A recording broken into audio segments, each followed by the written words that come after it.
as the House challenges the Supreme Court's ruling on the impeachment of Vice President Sara Duterte. Both branches now clash over who holds the final say in the process. Hannah T has this story.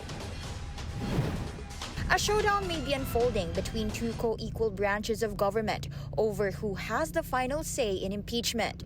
The House of Representatives has formally filed a motion for reconsideration at the Supreme Court to reverse its ruling that declared the impeachment case against VP Sara unconstitutional. House Speaker Martin Romualdez insists they seek to restore balance. The House did nothing wrong and followed what the Constitution required. But nowhere in the Constitution is that required before transmittal. He was referring to the court's finding that the VP was denied due process because she was not furnished a copy of the complaint. Romualdez also slammed the court for creating new rules, then applying them to past actions. To invent new rules now and apply them retroactively is not just unfair, it is constitutionally suspect. He warns that letting the court dictate how it may be impeached puts accountability at risk, not just for the VP, but for the court itself. Because if impeachments can be blocked by misunderstood facts or rules made after the fact, then accountability is not upheld, it is denied.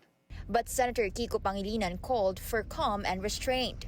He urged the Supreme Court to issue a status quo ante order to temporarily stop its ruling and hold oral arguments to avoid what he warned could be a damaging constitutional conflict.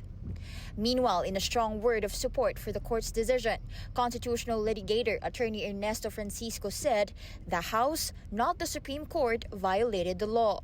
He accused the chamber of sitting on 3 earlier complaints, then using a 4th to reset the impeachment clock, a move he said circumvented the Constitution.